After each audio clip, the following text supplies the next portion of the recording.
Seguimos en la bitácora, señores, gracias por su preferencia. Hablábamos acerca del pueblo, como ese arresto crítico, como ese pueblo que interpela determinado sistema, pero que tiene sus complicaciones dentro de ese proceso. Y uno de los puntos que también se tiene que tomar en cuenta tiene que ver con la propiedad privada, que nos había quedado pendiente. Rafael. Sí, como habíamos dicho, el Estado es la consumación de la voluntad de todo un pueblo, es la objetivación de lo que un pueblo es.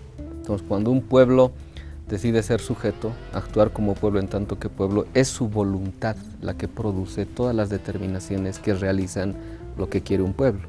Entonces, la realización de esa voluntad es el Estado, la consumación de la voluntad. Por eso se dice, ¿no?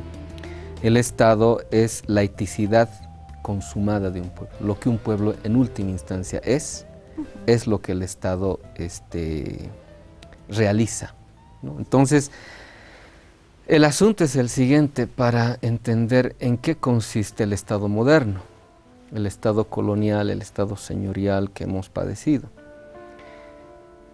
Desde Hobbes, el individuo debe ceder su voluntad para someterse a un solo individuo que haga posible la imposición de un orden, de un sistema.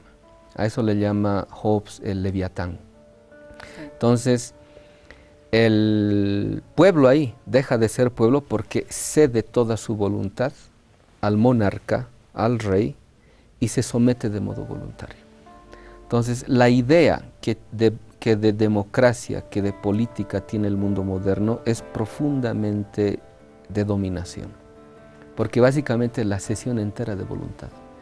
Pero de lo que estamos hablando hoy en día, a propósito del Estado plurinacional, es que si el Estado es la realización de la voluntad de un pueblo que decide ser libre, decide autodeterminarse a sí mismo, no puede ceder su voluntad, porque su voluntad es la sede soberana de todo poder político. Por eso, toda cesión de voluntad es vaciamiento de voluntad.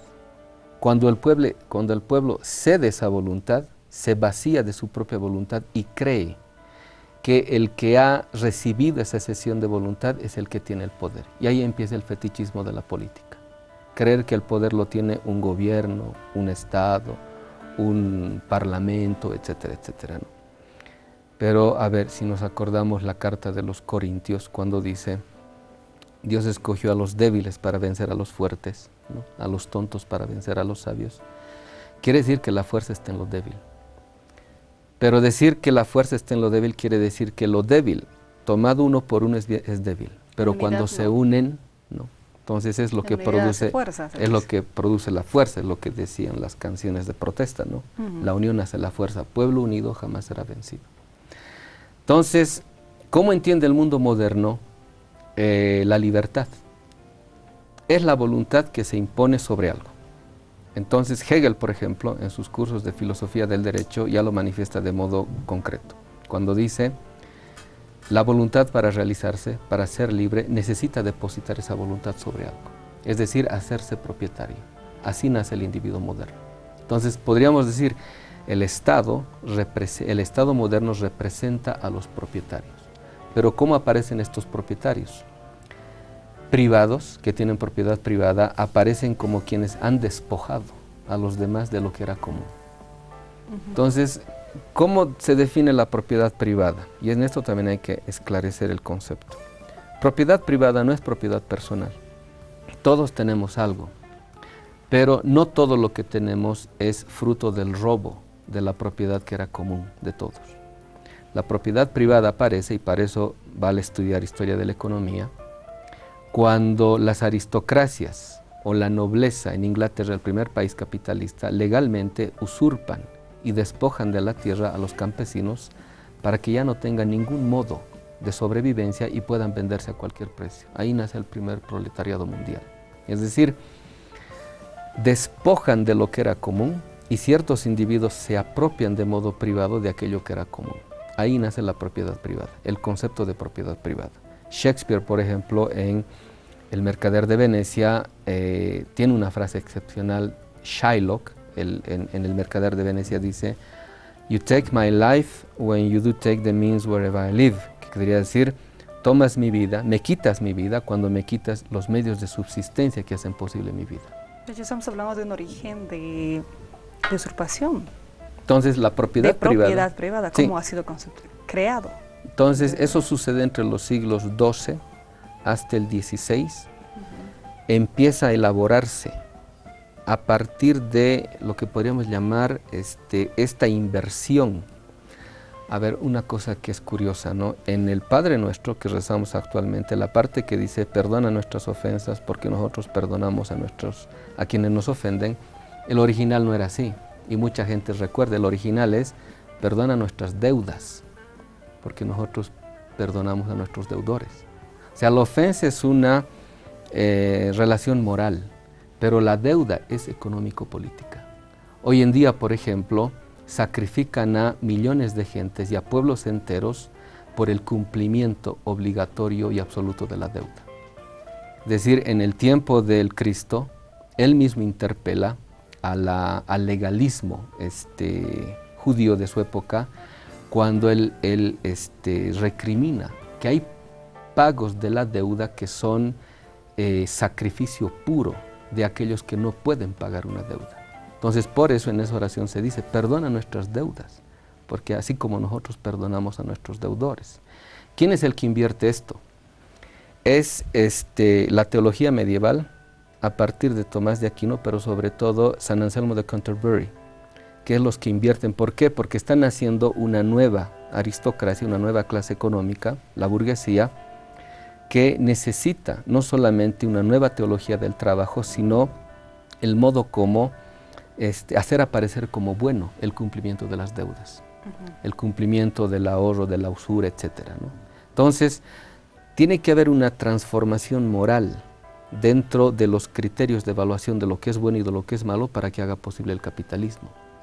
Y Mandeville, por ejemplo, en la fábula de las abejas ya lo pone de modo claro esto, ¿no? Los valores pertinentes al mundo medieval, por ejemplo, el honor, el decirle no a la usura, no podían acompañar al desarrollo del capitalismo. Por lo tanto, había que transformar estos valores en unos nuevos que hagan posible al capitalismo. Y Adam Smith va a ser la consumación de todo esto. Y ahí la propiedad privada es uno de los conceptos y los criterios claves que originan esta nueva forma de concebir el mundo, la vida, etc. Rafael, hay que tocar un tema muy importante, consideramos dentro de este análisis, y tiene que ver precisamente con los conceptos que nos han mencionado que salen precisamente del mundo europeo, de este mundo que se creía superior, y tiene que ver con el tema del término de libertad, por ejemplo. ¿Tiene otra significación? ¿Nació de otro lado? Sí, por ejemplo, podemos decir que en idioma, costumbre, religión, ley positiva, los españoles, por ejemplo, descendían directamente de la Roma antigua. Por lo tanto, no podían haber traído tradiciones democráticas al Nuevo Mundo. Es más, España se puede decir que de cuajo corta mundos democráticos como los indígenas e imponen la monarquía, que es lo que conocían, ¿no? Las ventanas de la democracia europea, que las representaban los Países Bajos e Inglaterra, provienen de tradiciones profundamente monárquicas y aristocráticas. Tampoco ahí se puede decir que traen tradiciones democráticas. Es más, las ideas de libertad, que se las conoce en el mundo moderno como libertad individual, no provienen ni de Grecia ni de Roma. En Grecia, por ejemplo, el concepto de libre es eleuterios y libertad sería eleuteria.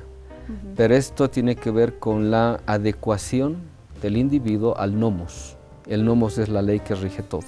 Entonces, no hay un concepto en Grecia, en griego o en latín, que denomine o identifique la libertad tal cual como la conocemos hoy en día.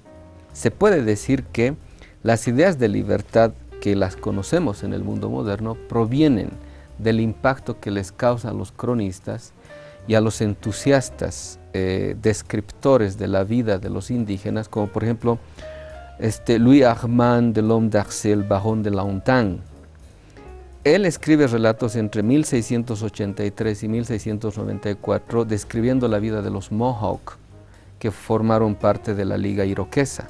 Entonces, Ahí tiene una frase en la cual dice, los hurones hablan, refiriéndose a qué conciben como libre, dice, nosotros nacemos como hermanos libres y unidos, y cada uno es tan señor como el otro. Es decir, las ideas de independencia, de libertad, que luego van a originar el mundo democrático, el concepto de democracia, de igualdad, libertad, fraternidad, en el mundo moderno, las ideas clave de la Revolución Francesa no son originarias de Europa. Es más, se puede decir que 1770, 1760, los levantamientos y las rebeliones indígenas de Sudamérica son anteriores a la Revolución Francesa. Y se dice que en la época de Túpac Amaru, sobre todo, había muchos entusiastas de Norteamérica y también europeos que acompañaron, presenciaron y dieron testimonio de ese tipo de levantamientos, y eso es lo que empieza a inspirar los levantamientos populares en Europa. No se cuenta mucho al respecto, pero se puede decir que el tema más persistente en las descripciones del Nuevo Mundo que se hacían a partir de las crónicas era la descripción de mundos igualitarios, que no existían gobiernos coercitivos ni liderazgos fuertes. Es más, por ejemplo, cuando toman los españoles Tenochtitlan, la actual México, creen que Moctezuma es emperador en el sentido romano, griego, etc. Claro, la visión que ellos tenían. Sí, pero digamos, Moctezuma era un líder discursivo, más que un líder dominador, a tal grado de que cuando Moctezuma quiere hacer un pacto con los españoles, todo lo que en los pueblos del norte se llamarían los sachem, los consejeros, lo desconocen inmediatamente. Entonces había liderazgo moral, pero ese liderazgo no era coercitivo ni dominador. Y es por eso también que se entiende que las tradiciones democráticas del Nuevo Mundo fueron las que inspiraron todo este tipo de discurso de emancipación de la propia Europa, ¿no? Se puede decir también que cuando Lenin escribe las tres fuentes y las tres partes integrantes del marxismo, entre ellos la filosofía clásica alemana, la economía política inglesa, y también habla del socialismo utópico francés, es como si dijera que el socialismo utópico es como padre del socialismo científico, gente como Proudhon. Pero hagamos un poquito de historia para ver esto. Cuando Tomás Moro escribe Utopía, en el 1516, se basa en relatos de cronistas que describen la forma de vida y de gobierno de los indios del Nuevo Mundo, en las famosas pseudocartas de Américo Vespucci, por ejemplo, ¿no? Cuando Tommaso Campanella escribe La Ciudad del Sol, parte su relato de una expedición que parte del Perú. Cuando Francis Bacon escribe La Nueva Atlántida, igual, se refiere a relatos que provienen del Nuevo Mundo. Es decir, toda la literatura utópica proviene de esos relatos de cómo veían las formas de gobierno y la forma de vida de los indios del Nuevo Mundo. Cuando en el 1767 expulsan a los jesuitas del Nuevo Mundo, estos jesuitas llevan a Europa todas las noticias de cómo habían logrado producir de modo real la forma de vida que los apóstoles manifestaban en el libro de los Hechos. En el libro de los Hechos, por ejemplo, en el capítulo 2, cuando describen la forma de la vida de los apóstoles, dicen, compartían el pan en común, compartían la oración en común, vendían todas sus propiedades y todo lo repartían en común. Entonces, cuando están expulsando a los jesuitas, no hay que olvidarse, los jesuitas fueron los educadores de Europa por 3 siglos. Entonces, para acabar, hay una anécdota al respecto, ¿no? Uno de los enviados papales que está destruyendo prácticamente las reducciones jesuíticas, se entrevista con un cura jesuita originario, o sea, guaraní, y él le explica cómo funcionan las reducciones. El originario, cura jesuita, le dice, nosotros compartimos el pan, Señor Padre, compartimos la oración, damos a cada quien lo que necesita y pedimos de cada quien lo que puede, vendemos todas las posesiones y los repartimos en común. Entonces el delegado papal le dice, sí, he escuchado ese tipo de ideas disparatadas en algunos radicales franceses. Se estaba refiriendo a los socialistas utópicos, ¿no? Entonces él le dice, pero Señor Padre, esa era la vida de los apóstoles. Entonces, ¿qué queremos decir con esto? Que el socialismo que practicaban jesuitas e indígenas en el Nuevo Mundo es el abuelo del socialismo científico que después va a postular Europa cuando se haga realidad el discurso marxista y la revolución soviética. El origen va por otro lado, Así es. no es como siempre se lo ha planteado. Hacemos una pausa en la bitácora, en instantes retornamos con más.